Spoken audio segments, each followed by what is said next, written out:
Thank you.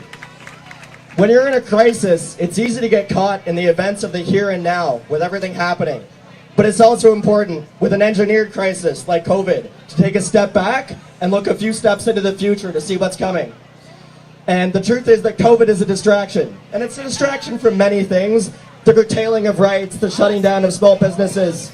But mostly, it's a distraction and it's an excuse to implement the Great Reset or the Fourth Industrial Revolution, which I'm sure you've heard of.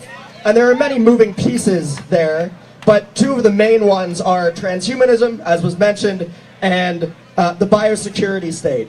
So transhumanism, to put it in a sentence, is just the merging of man with technology virtually or digitally. And the biosecurity state is going to be basically, instead of terrorism, everybody is terrified that they could be unknown to them, harboring deadly pathogens. And they always have to be aware of that and surveilled to make sure that doesn't happen. And the goal, the near-term goal, is a health passport, as you've seen with Israel's Green Pass or France's Pass Sanitaire. But it's not sufficient for individual countries to implement that. It needs to be a global interoperable system. And that's where the blockchain comes in, where it will be integrated into an electronic health record. So blockchain is just a distributed ledger or database where things can be added but not removed, what they call immutable. So this is beneficial for cryptocurrency in that all transactions are visible in perpetuity. Beneficial for who? Well, not for us usually. And people have been lured into the crypto space with the idea that they can make a lot of money there because the elites are, the central banks are printing trillions of dollars, inflating your assets and luring people into something that's not being inflated. But ultimately, it's a global Ponzi scheme. But the idea is that if the elites got their way, it's going to be a Ponzi scheme that everybody is forced into.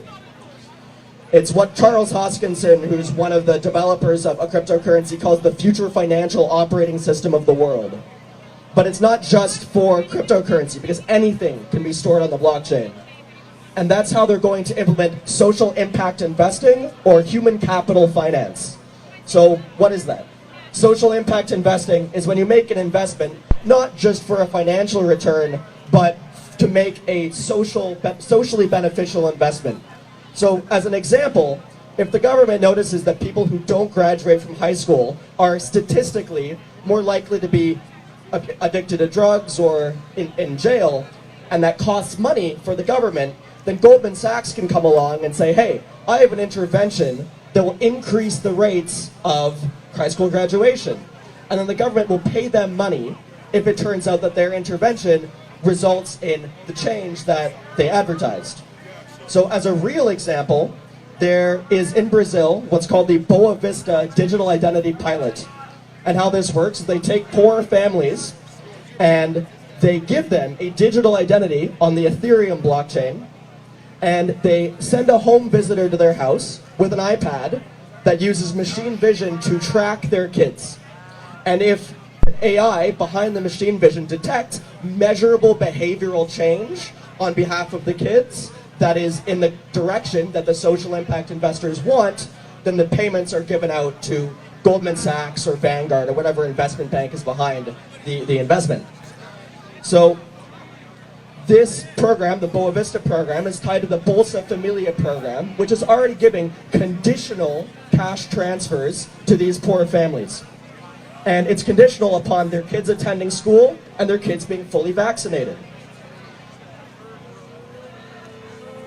So it's tying behavioral compliance to receiving money from the government, right? And it's gamifying that compliance in the way that it's being tracked. And this is the future of UBI, Universal Basic Income. It's going to be on the blockchain, it's going to be tied to a digital ID, and it's going to be based on whether you comply with what the government wants you to do, right? And as I said, you can put anything on the blockchain. You can what's called tokenize anything. So the South African company Banky-Moon is putting blockchain on smart meters to track all of your energy usage, right?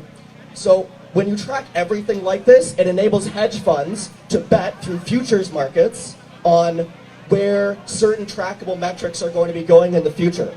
For instance, hedge funds are already betting on water futures in California. They're betting on whether water will be scarce or be plentiful in California. In 2008, they bet that millions of Americans would lose their homes, right? And you can bet that once social impact investing has been enabled by the blockchain, they're going to be betting on whether little African children are receiving their vaccinations or not, right? And you can see this in Cardano, Africa, where 5 million Ethiopian school children are going to put on the blockchain and have all of their academic records tracked, their attendance, their test scores, everything. And the minister of Ethiopia that implemented this program explicitly said that they need this to compete in the fourth industrial revolution. So this is the digitally planned future that the elites want to implement. It's not going to be a mass depopulation event. They don't need that. Birth rates are already low.